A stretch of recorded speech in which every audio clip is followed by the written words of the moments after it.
Oke, assalamualaikum warahmatullahi wabarakatuh. Salam sejahtera buat kita semua. Salam ahoy peternakan. Oke guys, kembali lagi di channel ini dan kita akan melanjutkan bahas tentang klasifikasi ternak.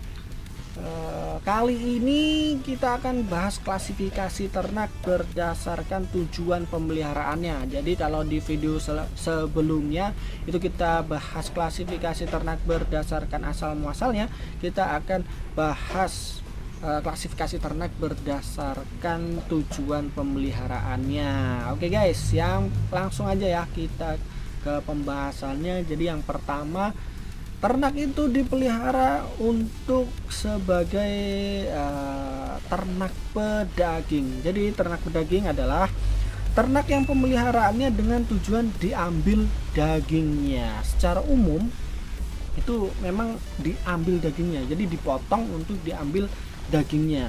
Contoh dari ternak pedaging ini misalnya ada sapi potong, ada sapi limosin, bisa sapi Brahman cross atau sapi-sapi Bali bisa, dan lain sebagainya.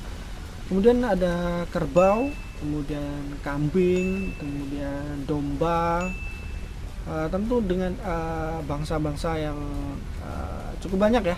Kemudian ada ayam potong sendiri atau ayam broiler, kemudian ada bebek packing misalnya, atau bebek apa ya, itik, bebek ya, semua bebek bisa dikatakan bebek potong ya. Setelah di akhir dari petelur tentu akan menjadi pedaging juga.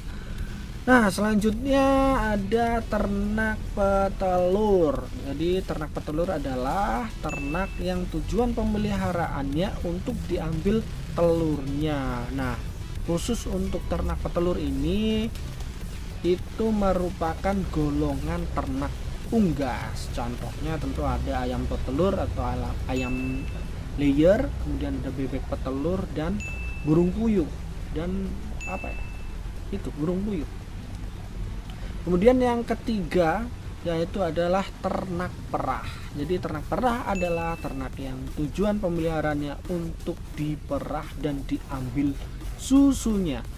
Kenapa disebut ternak perah dan bisa diperah dan diambil susunya? Itu karena mampu menghasilkan susu lebih dari kebutuhan anaknya. Contoh dari ternak perah itu ada sapi FH atau Friesian Holstein dan kambing Etawa. Nah, jadi klasifikasi ternak berdasarkan tujuan pemeliharaannya itu ada 3. Ada ternak pedaging, petelur, dan ternak perah. Jadi memang dari dari subsektor peternakan ini bisa dengan tujuan 3 ini, menghasilkan untuk tujuan menghasilkan daging, kemudian telur dan susu. Nah, di luar itu masih ada, saya menggolongkannya menjadi ternak tambahan gitu ya. Ternak tambahan itu biasanya merupakan bukan dari golongan ketiga ternak yang sebelumnya kita sudah bahas. Umumnya ternak ini merupakan satwa harapan, jadi yang diharapkan bisa dipelihara dan diambil sesuatu yang bukan ketiganya. Tujuan pemeliharaannya itu lebih banyak, ada beberapa tujuan ya. Misalnya ada bahan baku obat misalnya, kemudian bahan baku kosmetik, ada juga bisa bahan pakan untuk ternak lain gitu. Contohnya itu jangkrik. Nah, jangkrik ini bukan merupakan ternak pedaging, petelur maupun menghasilkan susu, tapi jangkrik bisa kita gunakan untuk bahan pakan ternak lain, misalnya ayam atau burung. Terus contoh lain ada ulat Hongkong, kemudian ada ulat sutra yang bisa untuk bahan baku sutra, kemudian ada lebah misalnya, dan masih banyak contoh lainnya. Lebah ini bisa diambil madunya sebagai bahan baku obat yang bisa dibilang obat ya, untuk khasiat kesehatan lah. Oke guys, itu ya, ada 4 golongan ternak, klasifikasi ternak berdasarkan tujuan pemeliharaannya.